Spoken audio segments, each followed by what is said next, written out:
Franchise एक exhibition launch की 2017 में एट कराची एक्सपो सेंटर, जिसको हम ये चाह रहे थे कि हम उन ब्रांड्स को ऑन बोर्ड लाएँ जो अपने आप को मल्टी लेवल नेटवर्क पे जा सकें, क्योंकि पर्पज़ यही था कि एक उनको एक प्लेटफॉर्म प्रोवाइड करना है जहाँ पर वो अपनी एक्सपेंशन कर सकें बिज़नेस की, और साथ साथ हमने एक छोटा सा एरिया ऑफ इंफॉर्मेशन भी रखा हुआ था, लाइक कॉन्फ्रेंस सॉर्ट ऑफ, जिसमें हमने उनके लिए थोड़ी सी एक्सपर्ट्स इनवाइट किए हुए थे फ्रॉम डिफरेंट सेक्टर से, जो एक फ्रेंचाइज बिजनेस को सपोर्ट करते हैं।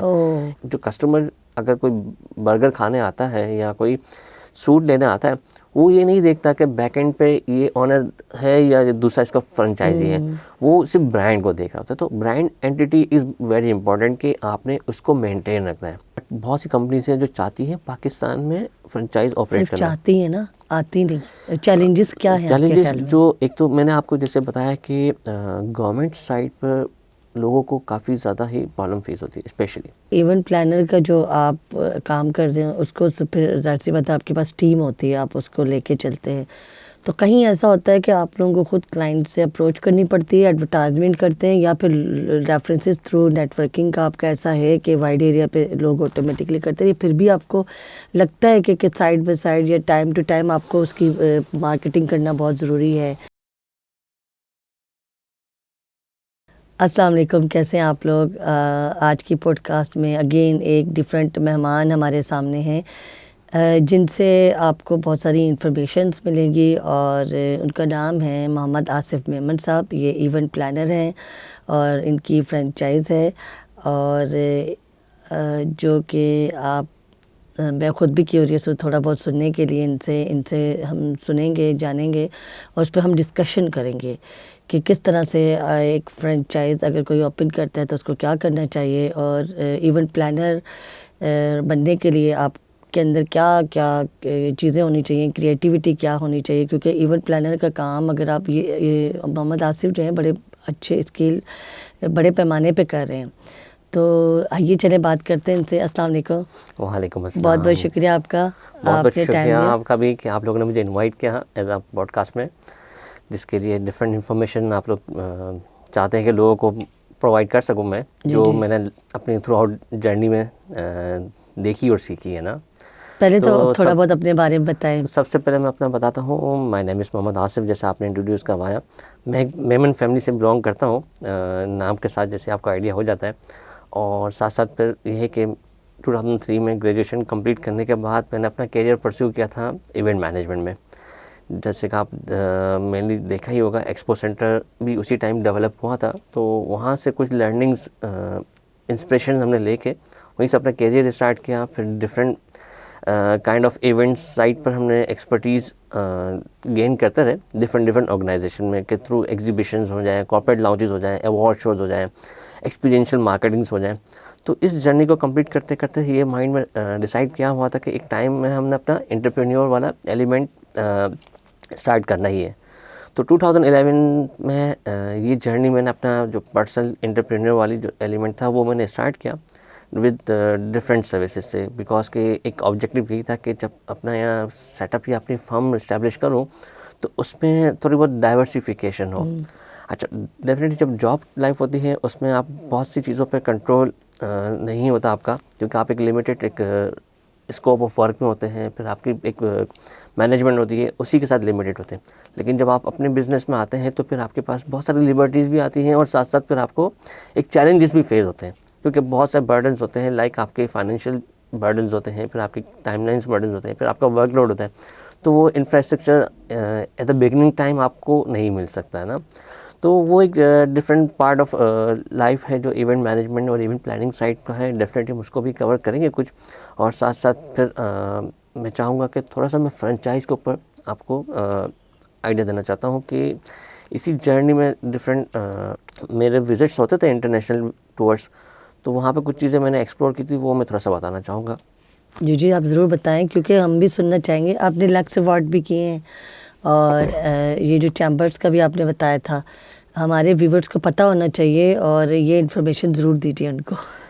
अच्छा, ये इवेंट्स का जो पार्ट है, जैसे मैडम ने बताया लाइफस्टाइल अवार्ड्स हो गए या इस तरह की कोई सर्विसेज हैं, वो अल्हम्दुलिल्लाह ये अपॉर्चुनिटी मुझे अल्लाह ताला ने दी कि मैं इस तरह के प्लेटफॉर्म्स, इस तरह के इवेंट्स के साथ एसोसिएट हो सकूं, जिसमें आपके इंटरनेशनल एक्सपोज हो जाएं, जैसे आइडियाज़ हो जाएं, या आपके गवर्नमेंट के ऑफिशियल इवेंट्स होते हैं लाइक मुशर्रफ के इवेंट्स हो गए, डोनर कॉन्फ्रेंस हो जाए, या कोई ब्रांड लॉन्चिंग हो जाए जैसे टेलीनॉर हो गया, लक्सटाइल अवार्ड हो गया, इंटरनेशनल जो आपके एक्सपो 2020 है उनकी भी प्लानिंग टीम का पार्ट रहा हूँ मैं अल्हम्दुलिल्लाह।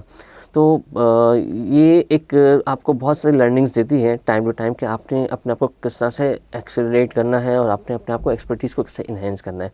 तो इसमें थोड़ा सा टफ़ टाइम भी आता है, ऐसा नहीं है, ये इट्स अ 22 ईयर्स की जर्नी है जिसमें डिफरेंट पार्ट्स पर आपने अपने आप को किस तरह से इम्प्रूव करना है, किस तरह से आपने अपने आप को चीज़ों को, अपने करियर को बिल्डअप करना है, वो बड़ा इंपॉर्टेंट है। और साथ साथ ये है कि फिर आप जब अपना स्टार्ट कर लेते हैं तो वही सारी चीज़ आप एग्जीक्यूट कर रहे होते हैं, अप्लाई कर रहे होते हैं अपनी कंपनीज़ में, अपने एक्शंस में, अपने स्टाइल में, ताकि वो एक लर्निंग जो हो वो आप इसको यहाँ पर यूटिलाइज आपने कर किस सकें। तरह से ये फ्रेंचाइज स्टार्ट की है जो आप अच्छा, जैसे मैं फ्रेंचाइज़ का अभी मैंने थोड़ा सा बताया कि कुछ टूर्स मेरे होते थे दुबई वगैरह का साइड या मिडल ईस्ट साइड पे ना, तो वहाँ पर बहुत से इवेंट्स हम एक्सप्लोर कर रहे होते थे, जिसमें डिफरेंट कंपैरिजन भी देख रहे होते थे और साथ साथ कुछ सर्विसेज हमने दुबई में भी लॉन्च की थी अपनी। तो हमने ये थोड़ा सा फील हुआ कि पाकिस्तान में भी बहुत से ब्रांड्स हैं, जैसे मैंने वहाँ एक चीज़ नोट की थी कि इंडियन ब्रांड्स बहुत ज़्यादा थे जो एक मल्टी लेवल नेटवर्क्स पर बने हुए थे और एक लार्ज स्केल पे उनका एक सेटअप होते थे। तो वहीं से मेरा एक माइंड में आया कि क्या ये चीज़ हम पाकिस्तान में जाकर पाकिस्तानी ब्रांड्स को क्यों ना करें, क्योंकि हमें थोड़ा सा ये फील हो रहा था कि यहाँ पर एक बहुत बड़ा गैप है फ्रेंचाइज में, बिज़नेस में। जो पाकिस्तानी जो ब्रांड्स हैं वो कुछ तो कर रहे हैं लेकिन ज़्यादातर नहीं कर रहे जो हम इनको इंटरनेशनल लेवल पर भी लेके जा सकते हैं। जैसे मैं एक छोटी सी एग्जांपल दूँ, बिंदु खान है, और दो बिंदु खान इंटरनेशनल है लेकिन इस तरह के बहुत से ब्रांड्स हैं, जैसे आपके कोई स्पेशल निहारी वाला हो जाए या बेकरी हो जाए या अपैरल्स में ब्रांड्स हो जाए, तो वो ब्रांड्स को हम क्यों ऐसे सिस्टम बनाएं जो लोकल पहले इनको नेटवर्क पर शिफ्ट करें, फिर हम उनको लेकर जाएं इंटरनेशनल ब्रांड, ताकि एक रिकग्निशन आपकी देखा इंटरनेशनल जब जाते हैं तो आपकी बहुत सी प्रोडक्ट्स ऐसी होती हैं जो आप वहाँ पर देखते हो तो आपको बड़ी एक फीलिंग आती है कि इस आर पाकिस्तान ब्रांड ना। तो एक इस तरह से आपकी कल्चरल वैल्यूज़ भी बढ़ती हैं कि आपकी प्रोडक्ट्स वहाँ पर एग्जैक्टली अवेलेबल होती हैं, तो ये बड़ा एक इम्पैक्ट क्रिएट करता है एक ओवरऑल एक आपकी इकोनॉमी में भी और आपकी ब्रांड बिल्डिंग में भी।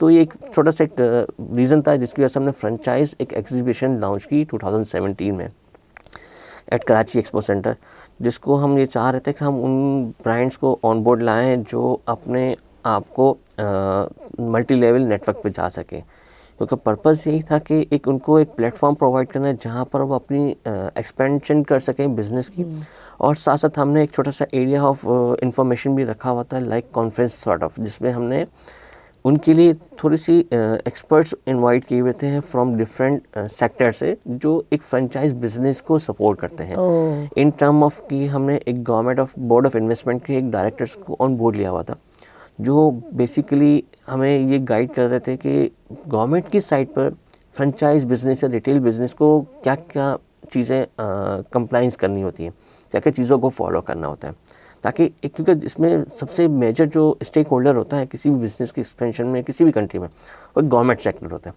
क्योंकि गवर्नमेंट इस चीज़ को जितना इजी रखती है प्रोसेस को और प्लस आपके सिस्टम्स को टैक्सेशन वगैरह को, उतना बिज़नेस कम्युनिटीज़ को सपोर्ट होता है कि वो अपनी चीज़ों को एक्सपेंड करें, क्योंकि बहुत से एरियाज़ ऐसे होते हैं जहाँ पर सब बिजनेसेस वालों को नहीं मालूम होता कि गवर्नमेंट्स ने हमारे लिए क्या बेनिफिट्स रखे हुए हैं, क्योंकि वो ना उनकी इंटरेक्शन होती है गवर्नमेंट से, ना वो खुद एक एफर्ट करते हैं कि हम भी तो थोड़ी इन्फॉर्मेशन दे सके। तो इसलिए हमने चाहा था कि हम कुछ इस तरह के लोगों को ऑन बोर्ड लाएं जो इन्फॉर्मेशन दे सके कि गवर्नमेंट के पास उनके लिए क्या क्या बेनिफिट्स हैं। तो एक ये एलिमेंट था। फिर हमने लीगल एक्सपर्ट्स को हमने इनवाइट किया हुआ था जो बेसिकली एक उन्होंने गाइड करना था कि आप जब भी कोई फ्रेंचाइज बिजनेस में शिफ्ट होते हैं तो वो आपको क्या क्या लीगल मैटर्स चैलेंजेस आ सकते हैं, लीगलिटीज़ क्या हो सकती हैं, क्या क्या आपको कॉन्ट्रैक्ट साइनिंग्स होती हैं, आपकी लोकेशंस होती हैं, उसके लिए क्या आपको कॉन्ट्रैक्ट्स होने चाहिए, क्योंकि बहुत से इसमें जो प्राइमरी ऑब्जेक्ट्स यही आता है कि आप खुद अपना एक ब्रांड मैनेज करते हैं और एक आपका फ्रेंचाइज आपका पार्टनर है वो ब्रांड मैनेज करते हैं। दोनों की एक माइंडसेट का बड़ा इम्पोर्टेंस है कि आपने जो ब्रांड की जो आपने फीलिंग रखी हुई है, आपका जो फ्रेंचाइजी हो वो भी उसी लेवल पर आपकी प्रोडक्ट सेल करने में एफर्ट रखे। दोनों का कंट्रीब्यूशन सेम दोनों होना का चाहिए। कंट्रीब्यूशन सेम होना चाहिए, क्योंकि आप एक किसी भी दूसरे ब्रांड को ऑन करते हैं तो आपकी एडिशनल रिस्पॉन्सिबिलिटी बन जाती है कि आपने उसी को उस लेवल पे ही ट्रीट करना है, क्योंकि आपका जो प्राइमरी ब्रांड है वो कस्टमर को किस तरह से ट्रीट करता है, तो फ्रेंचाइजी को भी इम्पोर्टेंट है कि वो भी कस्टमर को इसी तरह से ट्रीट करें ताकि एक सेम यूनिफॉर्मिटी मिले। क्योंकि जो कस्टमर अगर कोई बर्गर खाने आता है या कोई सूट लेने आता है, वो ये नहीं देखता कि बैकएंड पे ये ऑनर है या दूसरा इसका फ्रेंचाइजी है, वो सिर्फ ब्रांड को देख रहा होता है। तो brand entity is very important कि आपने उसको मेंटेन रखना है थ्रू आउट। तो यहाँ पर आके बहुत से लोगों में ये कॉन्फ्लिक्ट्स आते हैं कि स्पेशली फूड रिटेल में, कि एक ब्रांड की अपनी एक SOP है, उसका एक मेथोडोलॉजी है कि क्या प्रोसेस से स्टेप्स होके ही बनना है, तो वहाँ पर क्या क्या इंग्रेडिएंट यूज़ होने हैं उसको सेम क्वांटिटी पे सेम टाइमलाइन के हिसाब से उसको मीट करना सबसे इम्पॉर्टेंट है। अब बहुत से एरियाज़ ऐसे होते हैं, देखिए बिज़नेस है, बिज़नेस में अप एंड डाउन्स होती हैं, कहीं पे बिज़नेस अच्छा होता है, कहीं पे कम होता है। तो बहुत से फ्रेंचाइजीज़ ऐसे होते हैं जो कंप्लेंट्स करते हैं कि हमारे पास ग्रोथ नहीं हो रही, हम इसकी कॉस्ट नहीं मीट कर पा रहे। तो वहाँ पर बहुत से लोकल साइट पर ये चीज़ें फेस हुई हैं कि वो इंग्रेडिएंट में चेंजेस लाते हैं, क्वांटिटी में चेंजेस लाते हैं, सर्विसेज में चेंजेस करते हैं, जहाँ पर ये कॉन्फ्लिक्ट डिस्प्यूट क्रिएट होता है ऑनर्स में, ब्रांड ऑनर में और फ्रेंचाइज में। तो ये एक सबसे इम्पॉर्टेंट एलिमेंट। तो वहाँ पर हम लीगल एक्सपर्ट्स को इसलिए इन्वाइट करते हैं कि वो इस चीज़ को कैसे सोल्यूशन बनाते हैं कि लोगों को हाथ में जाके प्रॉब्लम ना हो। क्योंकि आप जब फ्रेंचाइज आप लेते हैं उसकी एक हैवी कॉस्ट पे करते हैं ना, क्योंकि आप एक फ्रेंचाइज फ़ी है, फिर आप आइडियली क्या पेमेंट होती है उसकी? इसमें वेरी करता है, इसमें कोई आप फिक्स वो फार्मूला नहीं है। ये डिपेंड करता है कि आप किस प्रोडक्ट को आप फ्रेंचाइज करने जा रहे हैं, किस लोकेशन पर फ्रेंचाइज करने जा रहे हैं, किस प्रोडक्ट रेंज के साथ फ्रेंचाइज करने जा रहे हैं।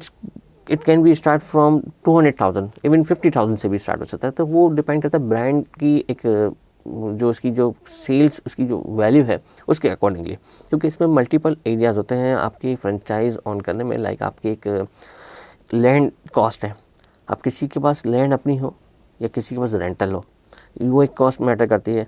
फिर आपके पास एक फिक्सचर की कॉस्ट है जो आपने पूरा सेटअप डिज़ाइन किया है। फिर आपके पास इक्विपमेंट होना चाहिए, जो अगर फूड बिजनेस में जाते हैं तो कुकिंग यूटेंसिल ये सब कुछ, ये कॉस्ट है। फिर आपके पास स्टाफ की कितनी वहाँ पर रिक्वायरमेंट्स है, वो एक कॉस्ट है। अच्छा, ह्यूमन रिसोर्स इन्वेस्टमेंट है। फिर साथ साथ फिर आपको एक अपने एरिया के हिसाब से वो सराउंडिंग में थोड़ी सी मार्केटिंग एक्टिविटी भी करनी चाहिए, उसकी भी कॉस्ट है। फिर आपको बिज़नेस देखिए इस्टेब्लिश होने में, किसी भी ब्रांड को बनने में तो सालों साल लग जाते हैं। बहुत ही रेयर केसेस में ऐसे हुए हैं ब्रांड्स जो रातों रात टॉप पर आए, लेकिन ज़्यादातर कहीं ना कहीं उनकी कंसिस्टेंसी होगी, उनका फोकस होगा और स्ट्रैटेजीज होंगी, और प्लस ये कि वो फिर ब्रांड तो होता ही है लेकिन उस ब्रांड की क्वालिटी को मेंटेन करना वो फिर ज़्यादा इम्पोर्टेंट रहता है। तो आपका जो एज ए इवेंट प्लानर का जो काम आप कर रहे हैं उसमें आपने बताया लक्स टाइल्स है, चैम्बर ऑफ कॉमर्स है, इंटरनेशनल लेवल पे आपने कहा कि किया है, तो कभी ऐसा होता है वहाँ से भी आप लोगों को ऑफ़र आती हो, तो आप इस तरह से कोई इवेंट प्लानर किया आपने? वहाँ से डिफरेंट कंपनीज हमें अप्रोच करती हैं फॉर एक तो इवेंट्स पॉइंट ऑफ व्यू से भी हमें कांटेक्ट करते हैं, क्योंकि हमारी एक सर्विसेज है फैब्रिकेशन और स्टैंड बिल्डिंग का। तो उसके लिए बहुत से पाकिस्तान में ब्रांड्स आते हैं जो यहाँ पर लोकल सोर्सेज ढूंढ रही होती है, जिसको वो चाहते हैं कि हैंड ओवर कर सके, जो क्वालिटी वर्क करता हो और एक कमिटेड के साथ एक हमें डिलीवर कर सके। तो वो भी हमें अप्रोच होती हैं। साथ साथ फिर हमारे पास फ्रेंचाइज़ की साइड से भी काफ़ी रिस्पांस आता है।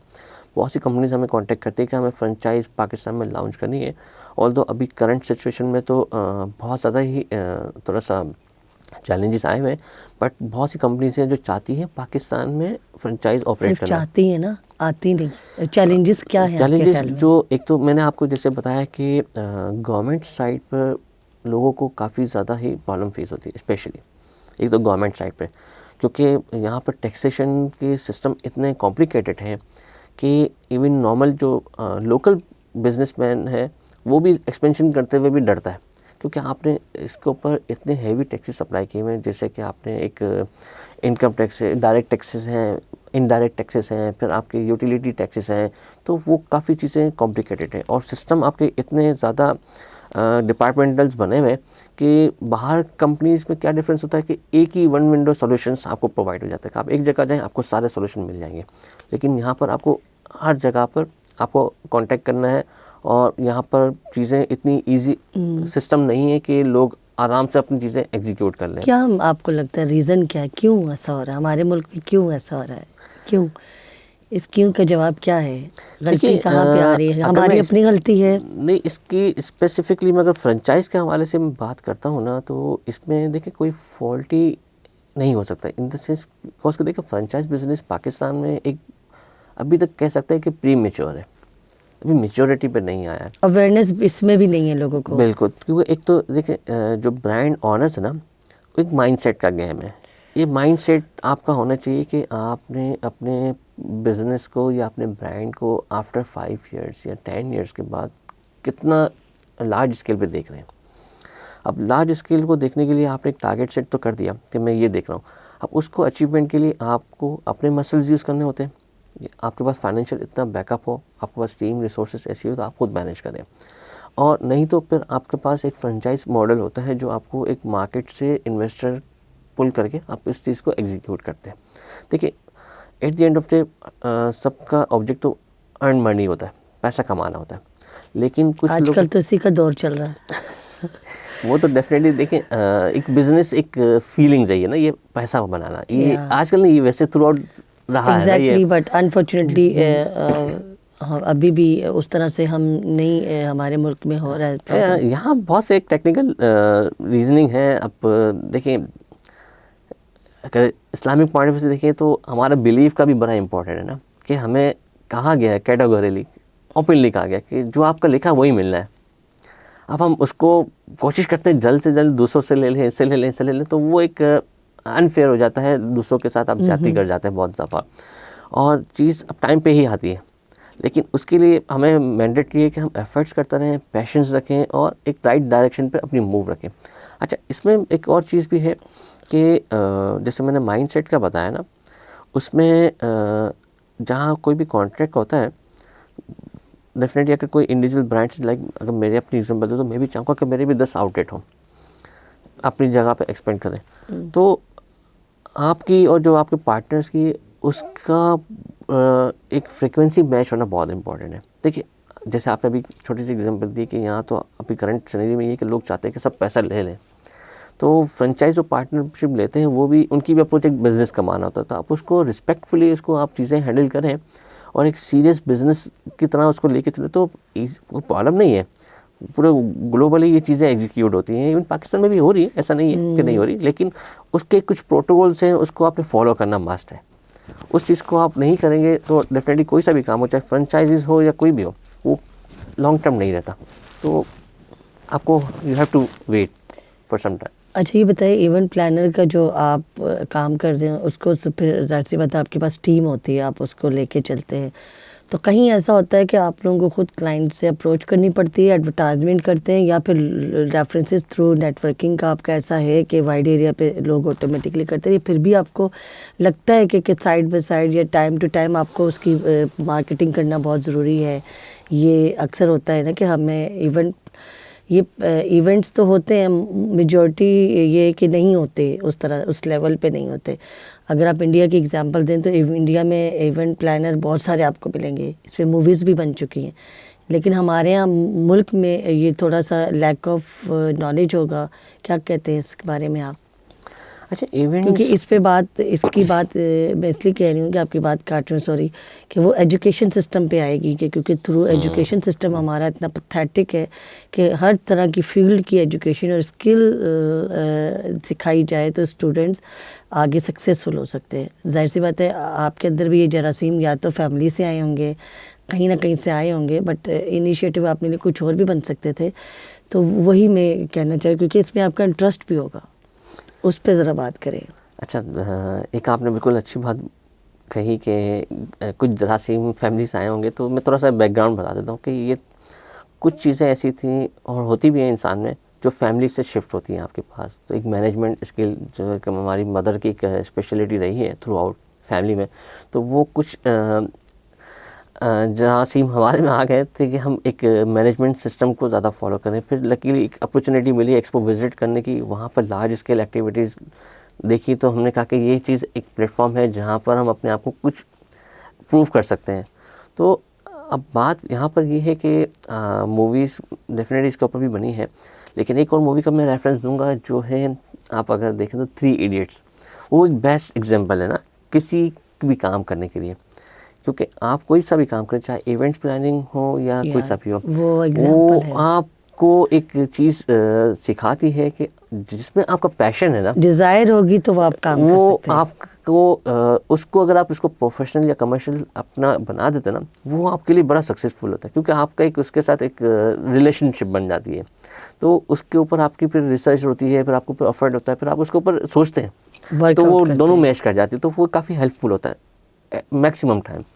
लेकिन सम टाइम ये होता है कि वो चीज़ का इन्वायरमेंट आपके इतना सपोर्टिव नहीं होता, इसकी अपॉर्चुनिटी नहीं होती, तो वो भी थोड़ा सा ये होता है कि आपको कुछ शिफ्टिंग रखनी पड़ती है। चैलेंजेस तो हर फील्ड में आते हैं ना, तो वो तो डिपेंड करता है अपनी कैसे उसको टैकल अच्छा, करता है। इवेंट्स का जहाँ तक कंसर्न रहा, तो इवेंट्स का भी देखिए, इसमें मेजर एरिया जो हमारे पास अच्छा टैलेंट नहीं बन सका, उसकी कुछ रीजनिंग है।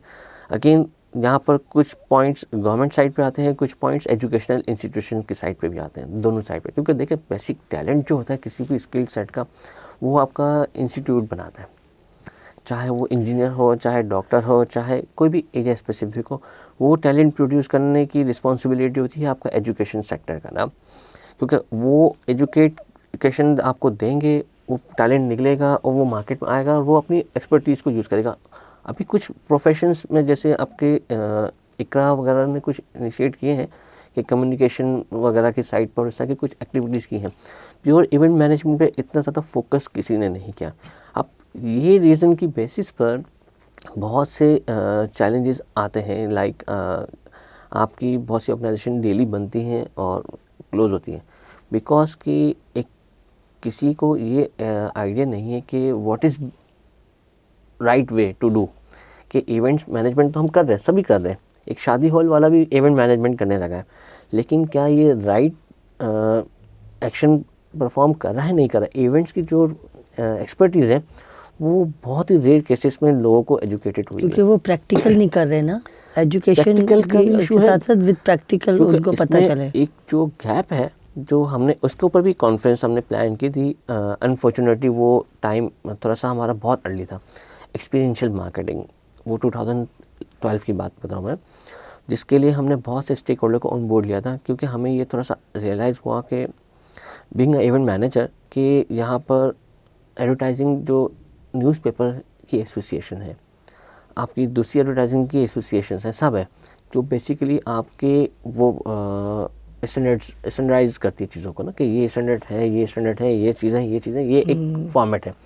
इवेंट मैनेजमेंट में ये ऐसा अभी तक नहीं हुआ, अनफॉर्चुनेटली, क्योंकि आप जब तक ये चीज़ स्टैंडर्डाइज नहीं करते तो आपको नहीं आइडिया होता कि आप किस डायरेक्शन पे काम सही कर रहे हैं या नहीं कर रहे हैं। आप क्लेम तो कर रहे हैं, मैं ये कर रहा हूँ, बट उसकी ऑथेंटिकेशन कैसे होगी, क्योंकि आपके पास स्टैंडर्ड नहीं है, आपके पास कोई एक पूल नहीं है जहाँ पर आप ये चीज़ों को एक मेजर कर सकें। तो ये एक बड़ा गैप था, इसके लिए हमने एक प्लेटफॉर्म इनिशिएट किया था, लोगों ने काफ़ी अप्रिशिएट किया और ब्रांड साइड पे भी काफ़ी चीज़ें इस पर सपोर्टिव हुई, बट उसके एक लेवल ऑफ एक रिक्वायरमेंट्स थी, उसको हम अचीव करना चाह रहे थे, वो अनफॉर्चुनेटली नहीं कर सके। लेकिन इन फ्यूचर हमारी प्लानिंग में है कि हम उसको किसी टाइम भी एग्जीक्यूट करेंगे, कि कोई जैसे इन्वायरमेंट थोड़ा सा और बेहतर हो जाए, क्योंकि ये एक बेसिक नीड है इस इंडस्ट्री को अगर ग्रो करना है, क्योंकि इसमें ना वो एसोसिएशन बन सकी ना गवर्नमेंट्स। अब एक और एलिमेंट गवर्नमेंट का, अगेन मैं वही जिक्र करूँगा कि एक इंडस्ट्री की एक समझ लें लेवल है, उस लेवल से अबव बिजनेस होता है तो गवर्नमेंट की इन्वॉल्वमेंट आती है।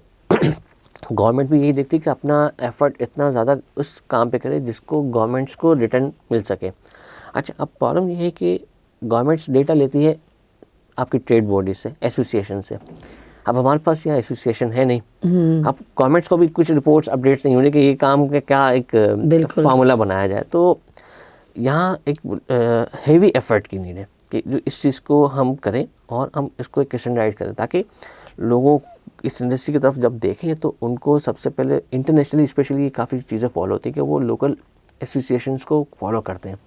कोई भी एक्टिविटी करेंगे, चाहे वो इवेंट्स की हो या चाहे कोई भी हो, वो लोकल की एसोसिएशन को सबसे पहले उठाएंगे कि उसका डेटा हम देखें कि क्या बिज़नेस एक्टिविटीज़ यहाँ पर है या नहीं है।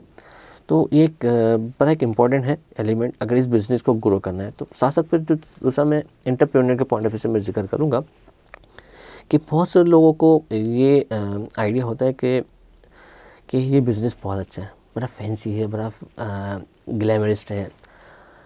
नो डाउट उसके पीछे एफर्ट्स उसके होती पीछे हैं। बहुत हैवी एफर्ट्स होती हैं। इसमें आपकी मल्टीपल एफर्ट्स होती हैं, लाइक आपकी टाइम इन्वॉल्वमेंट होती है, आपकी मैनेजमेंट बहुत ज़्यादा इसमें इन्वॉल्व होती है, आपकी फाइनेंशियल इन्वॉल्वमेंट है, फिर आपकी ह्यूमन रिसोर्स इन्वॉल्वमेंट है, फिर आपकी प्रोडक्शन इन्वॉल्वमेंट है। अच्छा, आपके लिए सबसे बिगेस्ट चैलेंज ये होता है इवेंट्स मैनेजमेंट में कि इवेंट्स का जो टाइम है वो एक टाइम है, वो चेंज नहीं हो सकता।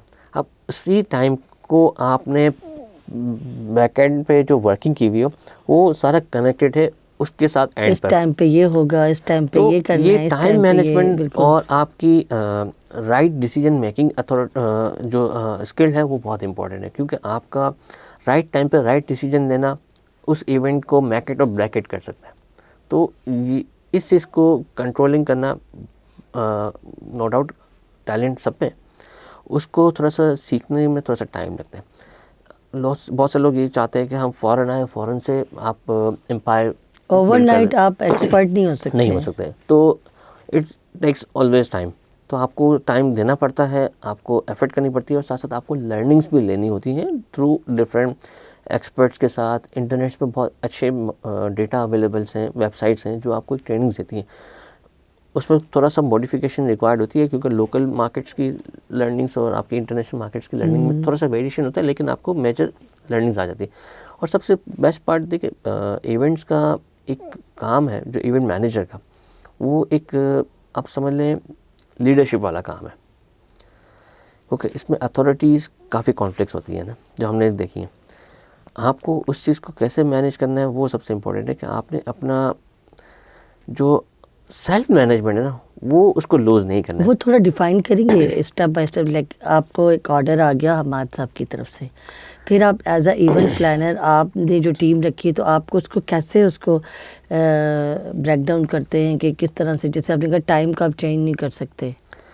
अच्छा, इसमें थोड़ा सा मैं बताऊंगा कि कोई भी प्रोजेक्ट्स हमारे पास, आपको मैं एक पॉइंट भी मिस कर गया जो आपने बताया कि बिज़नेस कैसे आप अप्रोच करते हैं ना, उसमें वही अगेन डिफरेंट एरियाज़ ऑफ आपकी अप्रोच होती हैं। लेकिन एक तो आपका रेफरेंस बेस्ड बिल्डअप हो चुका होता है कुछ अर्से तक, सम टाइम, या न्यू के लिए उसको अपनी कुछ प्रोजेक्ट्स के लिए क्लाइंट्स के पास जाने पड़ते हैं, अपनी प्रोडक्ट्स को प्रेजेंट करना पड़ता है कि सर्विसेज को, क्योंकि it's service business event management, आपको सर्विस को प्रेजेंट करना पड़ता है कि आपके पास जो सर्विसेज हैं वो क्यों डिफरेंट हैं दूसरों से, क्योंकि आपके कस्टमर के लिए जो एरियाज़ होते हैं जिससे आपकी प्रोडक्ट सेल होती है, वो एक तो आपकी सर्विसेज होती है, आपकी कॉस्ट होती है, आपकी कमिटमेंट होती है, और आपका एक एटीट्यूड होता है। एटीट्यूड बड़ा इंपॉर्टेंट है कि आपका एटीट्यूड, जब आप किसी प्रोडक्ट को सेल करते हैं तो सबसे पहले तो आपका एक्शन उनको डिफ़ाइन कर देता है कि आपकी जो स्किल है वो कितनी इसमें है या नहीं है। वो एक बड़ा बिल्कुल सामने वाले को जजमेंट में आइडिया दे देता है। तो ये चीज़ों को लर्न करने में, सीखने में थोड़ा सा आपको एजुकेशन रिक्वायर्ड होती है किसी भी सॉर्ट ऑफ फॉर्म में, लाइक वो ट्रेनिंग्स हो या कोई आप ओपिनियन किसी से ले लें काम शुरुआत करने से पहले। फिर आपके पास कोई क्लाइंट्स कोई चीज़ें आपको शेयर करता है कि हम ये फ्यूचर प्लान करना चाह रहे हैं, तो आप उसको थोड़ा सा वैल्यूएट करते हैं, उसको स्टडी करते हैं, और उसमें से की एरियाज़ आप डिफ़ाइन कर लेते हैं कि हमारे पास ये मेजर स्कोप ऑफ वर्क क्या है। लाइक उसमें आपकी एक वेन्यू मैनेजमेंट आ जाती है, प्रोडक्शन इसमें स्कोप कितना है, ह्यूमन रिसोर्स इन्वॉल्वमेंट कितना है, आपके पास परमिशंस रिक्वायरमेंट कितनी है। तो इस तरह के फिर आपको एरिया डिफ़ाइन करने के बाद फिर आपकी अपनी टीम की थोड़ी सी वैल्यूएशन करनी पड़ती है कि आपकी अपनी इनसाइड जो कंपनी है उसमें कितनी एक्सपर्टीज़ कैपेसिटी है नहीं है। अगर वो स्मॉल स्केल है और आप ये फील करते हैं कि ये मैं इन हाउस मैनेज कर सकता हूँ, तो आप उसको फिर अपने हिसाब से चीज़ें अरेंज करके आप उसको एग्जीक्यूट कर देते हैं। सम टाइम ये होता है कोई लार्ज स्केल पे सेटअप जाते हैं तो उसमें आपको बहुत सी ऐसे एरियाज़ होते हैं जो आपको आउटसोर्स करने पड़ते हैं, क्योंकि आपकी एक लिमिटेड स्कोप, एक कैपेसिटी है। क्योंकि नॉर्मली इवेंट्स की जो टीम्स होती हैं कोई लार्ज स्केल टीम्स नहीं होती हैं, वो जस्ट लाइक 5 to 10 लोगों तक ही मैनेज होती हैं। फिर on the time of events होते हैं तो वो फिर वो आउटसोर्स करते हैं या टेम्प्रेरी स्टाफ ऑन बोर्ड लेते हैं। तो इसमें फिर ये होता है कि आप देखते हैं कि हमारे पास जो एक्सपर्ट लोग हैं इन हाउस, उनको वो डिवाइड कर देते हैं कि प्रोडक्शन परचेजिंग सेपरेट हो जाए, फाइनेंशियल सेपरेट हो जाए, आपकी operation on ground team separate हो जाए, और फिर आपकी जो डिज़ाइनिंग कम्युनिकेशन है वो एक सेपरेट टीम हो जाए। तो ये एक टीम वर्क है।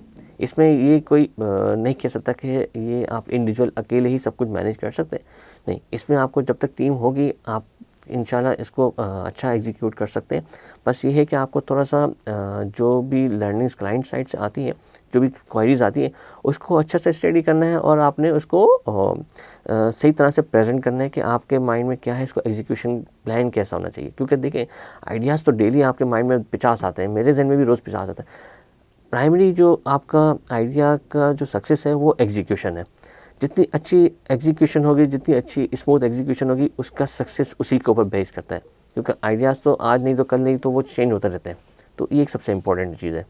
अच्छा, ये बताएं कि सरहान का अभी आपने इंक्यूबेशन सेंटर विज़िट किया, सरहान से के बारे में आप as a human being what will you say that कि वो जो जिस मिशन और विजन के लिए काम कर रहे हैं, जिस कॉज के लिए, पाकिस्तानियों के लिए, उसके बारे में आप क्या कहते हैं? बिल्कुल, मैंने अभी आपका सेंटर विज़िट किया और मुझे बड़ी खुशी हुई कि इस तरह का इनिशिएटिव एक रेहान साहब ने लिया है। और ये एक मैं आपसे कहूँ अपने पर्सनल लेवल पर कि ये बहुत ही ज़रूरी है आजकल के टाइम में। क्योंकि हमारे पास आप ये देखें, पाकिस्तान की पॉपुलेशन 5th या 6th नंबर पर आती है वर्ल्ड में, और इतनी बड़ी पॉपुलेशन के साथ कोई भी कंट्री होता है वो बड़ा एक अल्लाह का शुक्र अदा करना चाहिए कि उसके पास इतनी पॉपुलेशन है और साथ साथ हमारे पास यंगस्टर्स हैं, यंग जनरेशन ज़्यादा है। आपका 65% यंग है, यूथ है। तो उसमें आपको एक तो शुक्र अदा तो करना चाहिए कि हमारे पास ये टैलेंट तो है, लेकिन उन टैलेंट को हमने किस तरह से ट्रांसफॉर्म करना है उनको स्पेशल स्किल सेट में, जहाँ पर वो एक अपनी प्रॉस्पर लाइफ के लिए कुछ कर सकें और साथ साथ एक इकोनॉमी में एक सपोर्टिंग रोल प्ले कर सकें। तो उस जो प्रोडक्शन जो आपका टैलेंट है उसके लिए आपके पास प्लेटफॉर्म बनाना एक बहुत अच्छी एक इनिशिएटिव है कि इससे आप लोगों को एक ट्रांसफॉर्म कर रहे हैं कि वो अपनी ज़िंदगी को आसान और अच्छा बना सकें।